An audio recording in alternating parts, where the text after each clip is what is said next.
¿En qué veías que algo que tenía inicialmente una carga política muy fuerte se estaba convirtiendo en un divertimento? Hola a todos, primero que nada, gracias por estar acá, gracias al lugar, gracias a Silvina Ross que toda esta movida y a Sofía.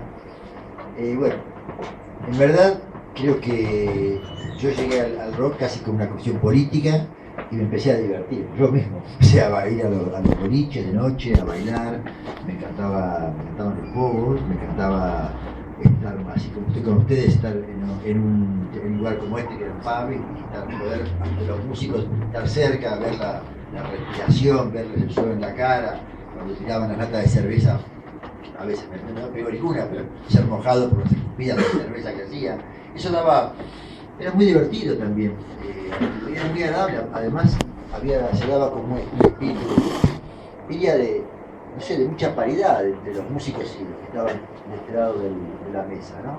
Entonces, yo tenía mis ideas muy formadas y veía que efectivamente era un movimiento que estaba surgiendo y también veía a los buitres de las compañías grabadoras detrás, allá en el fondo, ahí metidos, iban a los pan para hacer grabar la televisión y poder escucharlo, a ver cuál les gustaba. La verdad que no sé si por responder concretamente, pero en el momento había las dos cosas. Era un movimiento político que estaba mostrando a la sociedad inglesa la contracara del esplendor, y por otro lado se decía fan, muy divertido todo eso, ¿no? Porque eran divertirse también, ¿viste? Hay algo que también escribí en el libro y que por ahí a 40 años, no sé cuántos años desde el surgimiento del punk, uno como que ya ni le presta demasiada atención o no lo tiene presente, que es la cuestión de la crisis social de la cual emerge el punk rock en Inglaterra, ¿no? Vos eso lo describís, lo pescás en la calle, lo pescás en los pibes y lo pescás en algunos fanzines, en los correos de lectores, cuando citás algo que está buenísimo, de una no sé si discusión o debate entre algunos fans, que decía, somos rebeldes, no somos rebeldes sin causa, somos rebeldes sin meta. Claro. Para empezar, toda la gente, los chicos en otras décadas se rebelaban contra los padres, era normal. Y los padres muchos de ellos habían sido hippies, habían sido bohemios, y de repente veían el desastre que eran, pero eran ex bohemios, integrados al sistema, trabajaban en una inmobiliaria, en un banco, y veían esa tristeza congénita del trabajo rutinario, ¿no? Y de repente ellos no querían llegar a los 30 años y ser eso mismo, ¿no? Ese tipo triste que eran los padres. Entonces, pero tampoco sabían qué querían, sabían lo que no querían, pero no sabían qué querían. Entonces, empezaban a buscarlos por un lado y por otro. También los hermanos mayores, digamos, que eran los músicos de rock establecidos, eran ya también estaban muy integrados al sistema y les interesaba más la cuestión estética de la música que la cuestión visceral de la música, ¿no? El rock es una cosa más visceral que solamente musical. Es cierto, en aquella época había músicas muy lindas, había grupos que los escuchabas 20.000 veces y te encantaban, pero llegaba un momento en el cual no tenían ya fuerza. En cambio ellos lo que querían era esa cosa que todavía tienen entre ese líbido que hay en los 16 y 17 años, necesitaban otra cosa, algo mucho más fuerte, y no lo encontraban, y se había puesto muy de moda que si no te dejan hacerlo, hacelo por vos mismo. Entonces mandaban a hacerlo. Y así fue que nació, básicamente. Pensó antes todavía de ser un fenómeno social y de ser una explosión y ser visto por los medios. Era como una rebelión juvenil, que era casi necesaria, como el acné, ¿viste? Que a veces sale esa edad. Vos mencionás también, hablando de eso, mencionás en el libro que te llamaba la atención que no había diferencias en los recitales entre las bandas que eran la cabecera del cartel y las bandas soporte.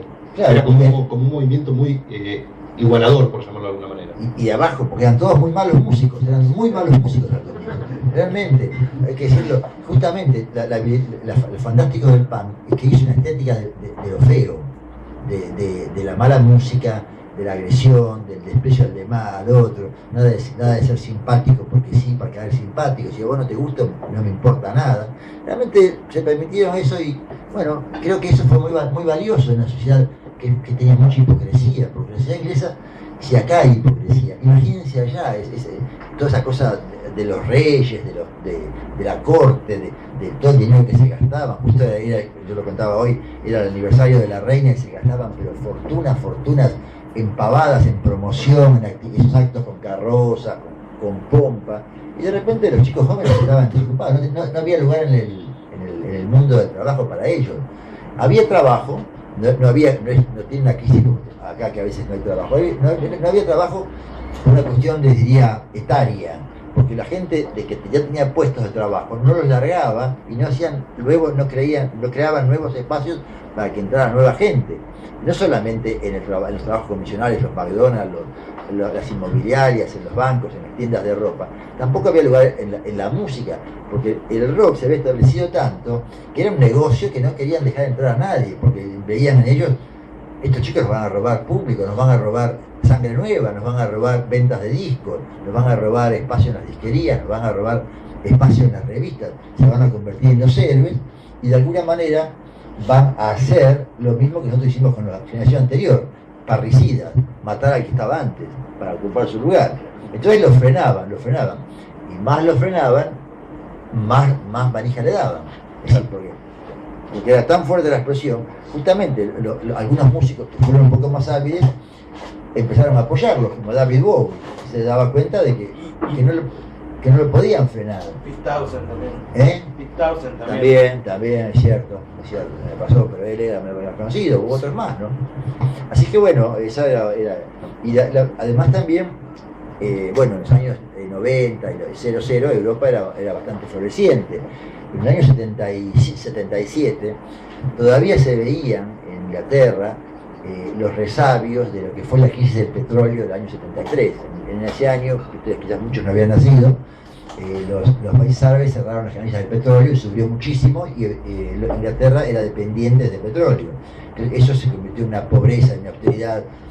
En el invierno no se usaba la calefacción, por ejemplo, para darles un dato, pero además eso tenía también las industrias y había mucha desocupación también, y incluso hasta la libra estaba mucho más barata. Después se fortaleció como divisa. Entonces había una sensación de que no hay futuro para nosotros, no hay lugar en la planificación para nosotros. Así que bueno, y ¿qué hacían que ellos con su vida si no hay lugar? Se empezaban a reunir, se encontraban en la cola, había un cheque desocupado, se llamaba Dole, que les cubría algo así como 3 días por semana de gastos. Entonces bueno, se encontraban en la cola, y tenían mucho tiempo libre los chicos, porque muchos habían dejado ya el colegio, y entonces no tenían qué hacer. Y cuando se empiezan a juntar, de ahí surgió poesía, surgían ganas de decir cosas, ganas de ocupar un lugar, y ahí surgió también todo esto, ¿no? Recién hablabas bueno, empezamos hablando en estos últimos minutos de lo que era la experiencia del recital en vivo, de un recital punk en vivo, a diferencia de lo que era un recital de, por ejemplo, lo que eran los grupos consagrados, los grandes grupos consagrados del momento, Pink Floyd, los cuales vos en algún momento del libro decís, era una cosa que veías algo chiquitito, la entrada era carísima, los tipos... Yo me había gastado unos meses antes cerca de 200 francos, que no sé cuánto sería hoy, pero era mucha plata, para ver a los Pink Floyd, que yo lo había escuchado, tenía el disco ya de tanto escucharlo, lo escuchaba del lado de abajo, tanto lo tenía que haber escuchado. Y me acuerdo de que lo fui a ver todo ilusionado y lo vi como a 1,5 cuadras, 2 cuadras, y lo que vi realmente era una pantalla de televisión, no se veían los efectos. Y yo dije, pero qué boludo que soy, pagué esta guita para ver esto, no quiero más esto. Y de repente, bueno, en toda mi deriva, que yo andaba mucho y giraba, a veces entraba a algunos bares como este, con este ambiente, esta gente, y de repente acá había un estrado, y de repente unos pibes que estaban sentados como ustedes, venían, tocaban, una música, con una polenta, con unas letras, con una cosa visceral, que me dije, bueno, esto, no sé si esto es arte o esto va a triunfar, pero a mí me llega mucho más. ¿A eso te referís cuando decís que la palabra clave del fenómeno y de la explosión del punk es experiencia? ¿La experiencia? Totalmente.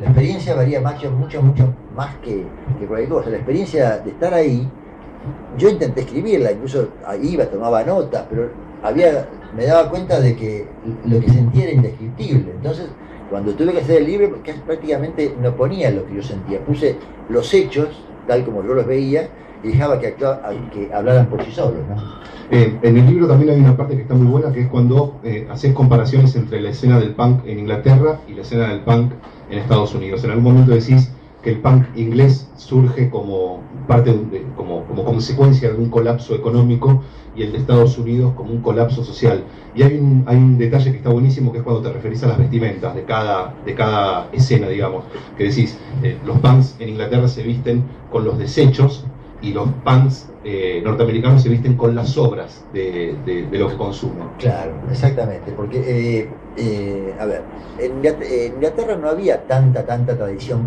de bohemia como había en Estados Unidos. En Estados Unidos empezó en los años 50 con unas personas que se daban cuenta de que después de la guerra el sistema, lo que les proponía no tenía nada que ver con ellos, y se llamaban hipsters. Hipster como persona que siente que esto no va y no puede hacer nada.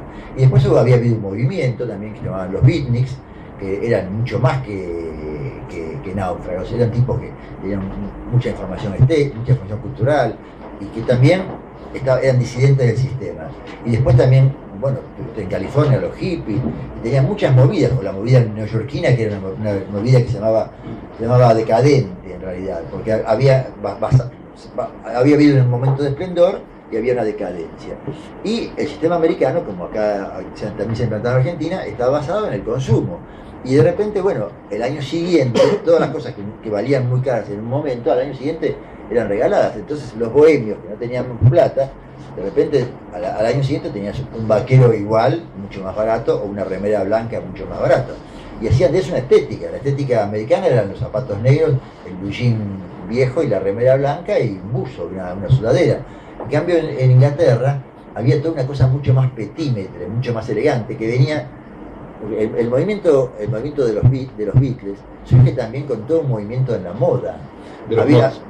Había una calle llamada Carnaby Street, era una calle donde se vestían los Moss, después todo el mundo iba a comprarse ropa ahí, era como un fenómeno cultural comercial. Y había toda una onda de los colores, los pantalones anchos, las sacos de terciopelo, y de repente había mucho de eso. En cambio, y había una tradición de vestirse bien, de ser elegante, cosa que en Estados Unidos no sos elegante, no se falta que seas elegante. En Inglaterra había como cierto gusto, como en Francia. Y también había otro fenómeno, que había muchos charity shops, que son negocios de caridad, en el cual la gente dona la ropa, porque se va muriendo alguien, entonces donan valijas de ropa. Y valían monedas. Yo me vestía ahí, muy elegantemente, hasta tenía trajes y hasta corbatas hermosas compradas por monedas. Nunca me vestí mejor que en ese momento que estaba tan mal. No sé quién había estado antes de esa ropa, pero bueno. Lo cierto es que muchos chicos punk también compraban esas ropas y las intervenían, cosa que los americanos no hacían al comercio, no intervenían en la ropa. No, bueno, está Richard Hell también. Bueno, ahí empezó Richard Hell, pero claro. Richard Hell, hijo de papás psicoanalistas, que tenía, tenía un Chevy bárbaro en la puerta de la casa y vivía en Tribeca, Bueno, pero estábamos hablando de la cuestión estética. Sí, pero por ejemplo, era un intelectual cool. De la remera esa famosa que está toda cortada por él? ¿Qué año? No sé qué año será, pero me parece que es anterior a todo lo que pasó en... De hecho, McLaren se lleva esa imagen a... Bueno, es cierto, quizás él lo decía, pero los demás, por ejemplo, tenían más la moda americana, me parece, claro. O al menos yo creo eso, ¿no? Tampoco vale la pena discutir. Pero efectivamente, como fenómeno, como cosa grupal, el punk también era un movimiento estético. Y también había otro elemento que es importante para tener en cuenta, que básicamente muchos chicos que fueron punk y músicos punk salían de las escuelas de arte.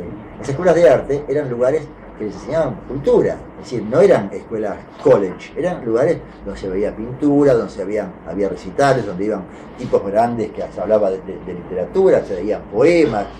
Por cierto que, bueno, hoy comentábamos, había todo en ese momento en Inglaterra, que muy hábilmente a lo largo de los años, había como entre los profesores y entre la gente, al estimular la rebeldía en los chicos jóvenes. No por la rebeldía, porque rebelde vende. Es decir, miren esta fórmula que tenían como negocio. Sabían que como era un país hegemónico y central, la rebeldía era el motor de recambio de los paradigmas establecidos y permitía siempre tener novedad para vender la rebelión. Los Beatles fueron rebeldes en su momento, hoy los ves con el flequillo y no te pasa nada, pero el flequillo Beatle era una cosa, años 60, comienzos de 60, era símbolo de rebeldía para los que se peinaban con gomina, para la que se peinaba con gomina. El punk le vino fenómeno al sistema, entonces muchos profesores o muchos adultos o mentores, como se llama ya, a los chicos les estimulaban la rebelión. ¿Para qué? Para que a través de una estética, sea la música, sea la pintura, sea la que fuera, canalizaran eso, porque ahí no ocurría como acá que los gente joven ante todo eso nos volvemos militantes o revolucionarios o troscos o psicobolche, no. Allá había un partido socialista muy viejo, pero no había cambio social. ¿Por qué no había cambio social? Porque es una sociedad en la cual no hay tanta movilidad social. No podés, si vos naciste en una clase muy baja, siempre vas a laburar y al sumo te va a ir un poquito mejor y vas a poder cambiar el auto 14 años, pero no vas a ser clase alta. Clase alta es gente que de varias generaciones, que tiene edificios, que allá, por ejemplo, miren un dato, los edificios no se venden, las casas no se venden para siempre, se venden por 99 años. Y, por ejemplo, yo tengo un departamento, lo vendo, soy el propietario, lo vendo por 99 años. Entonces pasan 30 años, el tipo lo vende a otro tipo, el que me lo compró, y le quedan 60 o 66 y pico. Y cuando a los 100 años pasa a mis herederos. Hay una cosa que viene de un poder económico. Establecido. Un poder establecido. Entonces no hay movilidad social. Y de repente estos chicos que veían el mundo, que se les iba que no hicieran algo, se les iba la vida y dijeron, a la mierda, tenemos que tomar el poder nosotros, pues nadie nos lo va a dar. Y lo tomaron a su manera, como pudieron. Eso fue la maravilla del punk. Y es cierto, también fueron muy manipulados, pero también tenían una actitud que también hoy la rescatábamos por radio, que todo el mundo hablaba como de las cosas negativas del punk, de la destrucción y todo, pero también a nivel filosófico implantaron el do it yourself, hágalo usted mismo. A vos te cierran la puerta, te dicen no, acá no hay lugar para vos, ok, no hay lugar para mí, pero yo lo que quiero hacer lo voy a hacer igual. Inventaban los medios, de grabar en las garage band, a grabar en los garajes, las revistas, en los medios, por ejemplo, los medios de rock estaban todos comprados, había comprados por los grabadores que ponían grandes avisos y nunca podían criticar un grupo que no les gustaba. Los periodistas tenían que entrar en el juego de la adulación. Entonces de repente, vos que ahí no hay lugar para los nuevos periodistas, hacían nuevas revistas. El movimiento de fanzines, de revistas, eran mimeógrafos, había unas máquinas, unos Gestener que se daba una vuelta una manija, me acuerdo. Entonces se escribía a máquina, se cortaban las palabras o las frases, se hacían los títulos con letras porque todavía no estaba letra Z, que era un sistema que uno pegaba las letras. Había un sistema todavía no había composición en frío, por supuesto no había computadora. Se cortaban las letras de los diarios y se armaban los títulos. Y ahí nació la estética de cortar letras y...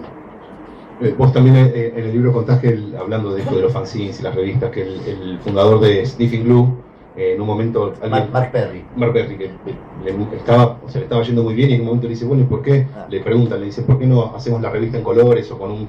Y él dice, yo no quiero ser la Rolling Stone del punk. Esto que parece una tontera o una butad es la clave. Muchos grupos rock no quisieron grabar con las grabadoras grandes y no quisieron, preferían ser unos músicos que iban a crecer en el tiempo, les iba a ser muy dura la vida, pero no renunciar a venderse, a entregar su alma al sistema, ¿no? Ellos también se decía ya mucho, casi como una canción, creo que es de Morris, que decía, te engañaron, ya lo sabés, y si no lo sabés también. Como algo así como que, bueno, el sistema siempre te va a engañar, el poder te engaña, no te engañes, ¿viste? Vos vas a laburar, vas a dejar tu vida, vas a militar, vas a hacer todo lo mejor de vos, vas a ir todos los sábados y domingos a laburar, a enseñar a laburar con los tipos que están presos y todo, pero el sistema nunca te lo va a reconocer, te va a joder siempre como jode a todo el mundo. Eso es así. Quizás yo sea muy violento en decir esto, y muy exagerado, pero lo que quiero es marcarlo, que quede claro, que ellos lo percibían a los 15 años y lo veían en sus padres, en sus hermanos mayores. Y tampoco creían ni en el marxismo, ni en el trotskismo, algunos sí, pero en general ni en eso creían, ya sabían por qué. porque ya habían visto en las escuelas lo que había pasado en la Unión Soviética, que todo eso había sido usado o mal usado, toda esa esperanza de cambio, de ser iguales, con un sistema de poderes. Me acordaba Eran mucho más cultos de lo que parecía. Recién Osvaldo hablaba de Richard Hell, preguntaba, vos acá contás una anécdota en la cual va Richard Hell con The Voidoids a tocar, y en un momento... Después, vos, no, a la salida. Sí, habían vos tocado... estabas en el grupo que estaba ahí acompañándolo, y él dice, ¿dónde están los verdaderos punks? Sí, y entonces fuimos caminando. Y lo llevaron como a unos astilleros, a un... No, es así, mira. Había un lugar que se llamaba Music Machine, que estaba cerca de Camden Town. Camden Town es un lugar, un barrio muy lindo, muy bueno, que había un mercado antiguo, cruzado por un río, que iban más barquitos, que daban muchas fábricas, la parte de atrás, a ese río, y usaban en una época el canal para mover sus productos, ¿no? Y al lado del río había como una especie de caminito de ambos lados, y de noche era un lugar medio prohibido. Y yo algunas veces que me metí ahí a ver y me fui, me di cuenta de que había pibes que no tenían ni siquiera la guita para pagar la entrada a los pubs. Pibes realmente pobres, que agarraban cajones y hacían un fueguito en la parte de atrás de estas fábricas, y de noche, y algunos tendría por ahí un grabador y ponían la música, pero lo más lindo de todo era que les gustaba cantar a capela las canciones de los que escuchaban en la radio, de los punk. Entonces yo sentía que ahí eso era el verdadero punk, mucho más. Entonces cuando estaba con Richard y con los músicos de él, uno dijo, vamos, tenemos a tal lugar, queremos conocer de verdad. Le dije, miren, hay un lugar que no sé si se van a animar, que además quedaba camino, pues se cortaba, salía a Regent's Park, y yo estaba parando en Regent's Park. En vez de ir por arriba, como si por abajo, iban a ver algo. No sé si yo ahí hay, ni quién va a estar. Y fuimos a un lugar y había unos pibes cantando, y ellos se maravillaron, y que quisieron acercarse a ellos, quisieron cantar con ellos, y de repente los pibes sabían quién era Richard Hell. Y de repente cuando los escucharon cantar, se dieron cuenta por la tonada que eran americanos, y dijeron, ustedes váyanse, no lo queremos acá, porque ustedes no saben lo que es la pobreza, ustedes viven en una sociedad del exceso, que en América, así dicen en Estados Unidos, en América todo sobra, todo rebalsa, acá falta.